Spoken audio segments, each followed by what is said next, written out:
നിങ്ങൾ ഏതെങ്കിലും ഒരു ഗവൺമെൻറ് ഓഫീസിൽ ചെന്ന് നിങ്ങൾക്ക് എന്തെങ്കിലും സർവീസ് ആ ഓഫീസിൽ നിന്നും ലഭിക്കേണ്ടതുണ്ടെങ്കിൽ നിങ്ങളോട് അപേക്ഷ ബോധിപ്പിക്കാൻ പറഞ്ഞാൽ നിങ്ങൾ കൊടുക്കുന്ന അപേക്ഷയിൽ ഗവൺമെൻറ് നിഷ്കർഷിച്ചിട്ടുള്ള സ്റ്റാമ്പ് ഡ്യൂട്ടി നിങ്ങൾ നിർബന്ധമായും അടച്ചിരിക്കണം. അത് 5 രൂപയാകാം, 10 രൂപയാകാം. പക്ഷേ നിർബന്ധമായും ഗവൺമെൻറ് നിശ്ചയിച്ചിട്ടുള്ള സ്റ്റാമ്പ് ഡ്യൂട്ടി നിങ്ങൾ അടച്ചിരിക്കണം. എന്നാൽ മാത്രമാണ് നിങ്ങൾക്ക് ആ സർവീസ് ലഭിക്കുകയുള്ളൂ. എന്നാൽ ഇതിന് നേരെ വിരുദ്ധമാണ് നിങ്ങൾ പോലീസ് സ്റ്റേഷനിൽ ചെന്നാൽ. നിങ്ങൾ പോലീസ് സ്റ്റേഷനിൽ ഒരു പരാതി കൊടുക്കുമ്പോൾ, ഒരു അപേക്ഷ കൊടുക്കുമ്പോൾ നിങ്ങളത് SHOനെ അഡ്രസ്സ് ചെയ്തുകൊണ്ടാണ് കൊടുക്കുന്നതെന്നുണ്ടെങ്കിൽ നിങ്ങൾ ഒരു സ്റ്റാമ്പ് ഡ്യൂട്ടിയും കെട്ടേണ്ടതായിട്ടില്ല, കൊടുക്കേണ്ടതായിട്ടില്ല. അത് ഫ്രീ ആണ്. പോലീസ് സ്റ്റേഷനിൽ നിങ്ങളുടെ പരാതി സ്വീകരിക്കുന്നത് സ്റ്റാമ്പ് ഡ്യൂട്ടി ഇല്ലാതെയാണ്. ഇനി രണ്ടാമതായി, നിങ്ങൾ ഏതെങ്കിലും ഒരു സൂപ്പർ മാർക്കറ്റിലോ മാളിലോ പോയി നിങ്ങൾ ഏതെങ്കിലും ഒരു പ്രോഡക്റ്റ് പർച്ചേസ് ചെയ്ത് കഴിഞ്ഞതിന് ശേഷം നിങ്ങൾ കൗണ്ടറിൽ വരുമ്പോൾ നിങ്ങളുടെ കൈവശം തന്നിരിക്കുന്നത് ഒരു ബ്രാൻഡഡ് പ്രോഡക്റ്റിൻ്റെ ക്യാരി ബാഗ് ആണ് എന്നുണ്ടെങ്കിൽ പിന്നീട് നിങ്ങളിൽ നിന്നും ക്യാരി ബാഗിന് വേണ്ടി ഒരു പൈസ ഈടാക്കുവാൻ ആ മാളുകാരനോ ആ സൂപ്പർ മാർക്കറ്റുകാരനോ അധികാരമില്ല. കാരണം നിങ്ങൾ ഓൾറെഡി ഒരു ബ്രാൻഡിൻ്റെ അഡ്വർടൈസ്മെൻറ്റിൻ്റെ ഭാഗമാവുകയാണ്. അപ്പോൾ സ്വാഭാവികമായും അവിടെ നിങ്ങൾ പൈസ കൊടുക്കേണ്ടതില്ല ക്യാരി ബാഗിന്. ഇനി മൂന്നാമതായി, നിങ്ങൾ വഴിയെ പോകുന്ന സമയത്ത് ഏതെങ്കിലും ഒരു വ്യക്തി ഒരു അപകടത്തിൽപ്പെട്ട് റോട്ടിലോ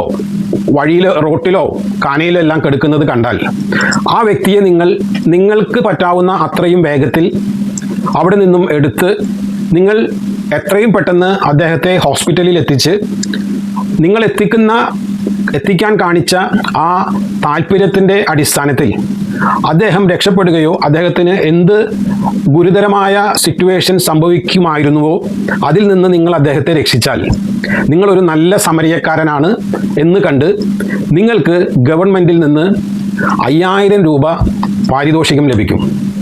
അതുമാത്രവുമല്ല, നിങ്ങളൊരു നല്ല സമരിയക്കാരൻ എന്ന നിലയ്ക്ക് നിങ്ങൾക്ക് ഒരു പ്രശംസാ പത്രവും അല്ലെങ്കിൽ ഒരു സർട്ടിഫിക്കറ്റും നിങ്ങൾക്ക് ലഭിക്കുന്നതായിരിക്കും.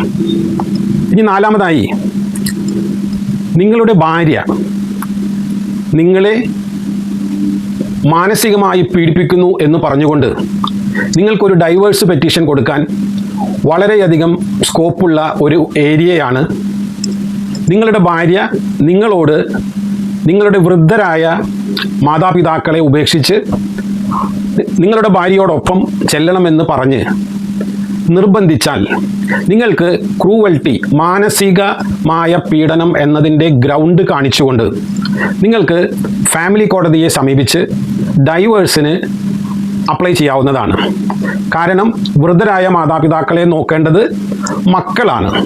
ആ മക്കളെ ഒരു കാരണവശാലും മാനസികമായി സമ്മർദ്ദത്തിലാക്കുന്ന രീതിയിൽ ഭാര്യമാർ പെരുമാറുവാൻ പാടുള്ളതല്ല എന്നും അങ്ങനെ പെരുമാറിയാൽ ക്രൂവൽറ്റി ഗ്രൗണ്ട് കാണിച്ചുകൊണ്ട് വിവാഹബന്ധം വേർപ്പെടുത്തുന്നതിന് നിയമസാധുത വരുന്നതുമാണ്.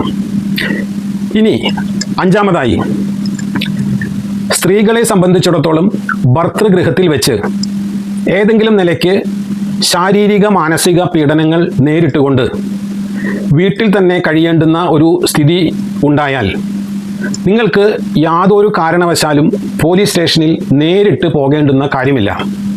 നിങ്ങൾക്ക് വീട്ടിലിരുന്നു കൊണ്ടോ അല്ലെങ്കിൽ നിങ്ങളുടെ സൗകര്യത്തിലിരുന്നു കൊണ്ടോ നിങ്ങൾക്ക് മെയിൽ മുഖാന്തരം അല്ലെങ്കിൽ ഓൺലൈൻ വഴി നിങ്ങൾക്ക് പോലീസ് സ്റ്റേഷനിലേക്ക് കംപ്ലൈൻറ്റ് അയക്കാവുന്നതും പോലീസിന് കേസെടുക്കാവുന്നതുമാണ്.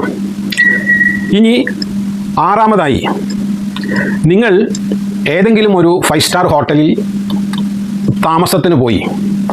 ആ 5 സ്റ്റാർ ഹോട്ടലിൽ ഒത്തിരി സൗകര്യങ്ങളുണ്ട്, ഒത്തിരി സാധനങ്ങൾ വളരെ വില കൂടിയതും എല്ലാം ഉണ്ടായിരിക്കും, ഭക്ഷണങ്ങൾ.